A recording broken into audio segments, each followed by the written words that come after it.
we're back with part 2, and now I get to tell you all about the Grand Canyon Death Jump, lovely Loyal Network. So, here's how it went down.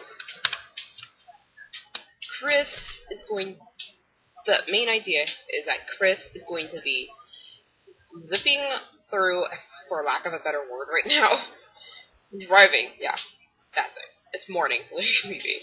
So, the main idea is Criss is going to be driving really fast on this little T-Rex thing, which by the way, it's faster than his own Lamborghini. It goes 0 to 60 in less than 4 seconds. That's how fast it is.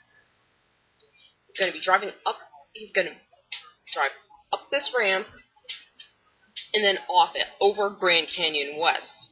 He's going to be 4,200 feet above the ground. He's going to attempt to get into a cage hung by a helicopter. And cage is going to be just suspended in the air by this helicopter. And as Criss hits the ramp, 30 pounds of pyro is going to just light up, boom. The whole thing is, Criss wants to be able to get this right, because anything could go wrong. If he misses, he's going to plummet to his death. Boy. And another thing that could go wrong is that, they learn this later in the episode, but seems that a certain button on the helicopter can just make you drop your payload. Unless, if that happens, Criss has no other way to go but down. So, yeah. Sad. So this death jump was inspired by Evel Knievel with his Snake River jump. After watching that, Criss was just so, romanticized by this. And obsessed. So, let's see what else we have here. Oh, the people who live in the vicinity of Grand Canyon West where they're going to be doing the jump, they wanted to give Criss a little present for, protection. It's like this little rock from the canyon, I guess, with a little design by the ambassador, and his name is Mr. Name. And Criss was just so happy to have these people around him, because they're so hospitable to him, his family, his crew, whatever.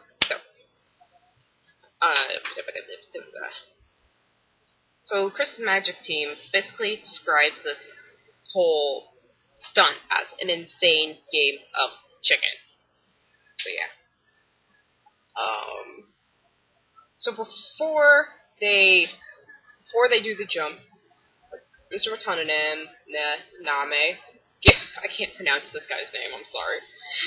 He gives Criss the little protection charm for luck and protection.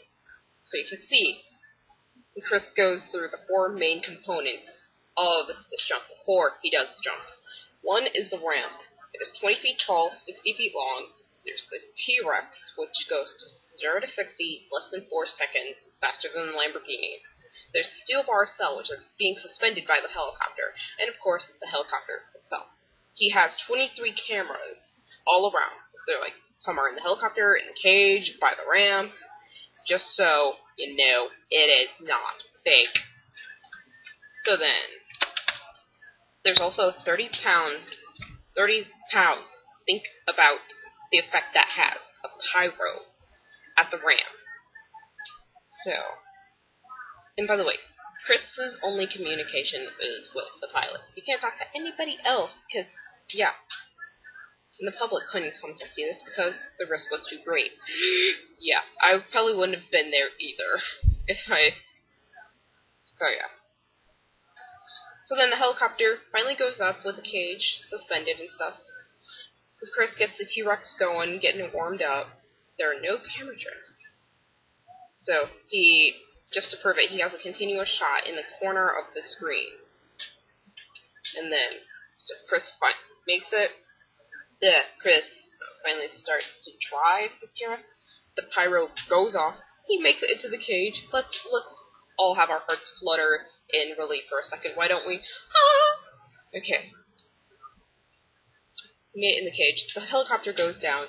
He's greeted by just a plethora of hugs by his crew, his family and stuff. Just happy that he made it and wasn't falling 4,200 feet to his death. So, yeah. They replay that just to be sure.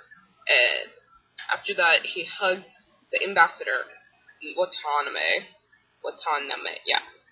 He replays that just to be sure he's not bullcrapping us.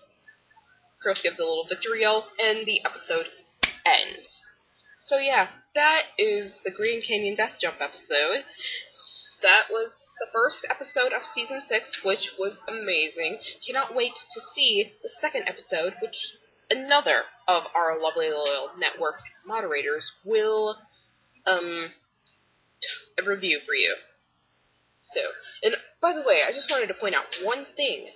You know how it's on the show's on A&E, and sometimes they have little tidbits at the bottom, like any other TV network does, saying, "Oh, go do this if you go to like the Criss Angel shop on A&E.com or whatever." You know.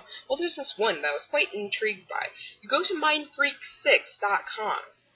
There you can be a part of the Mindfreak mosaic, where you can either do a Facebook post, I believe, or a Twitter post.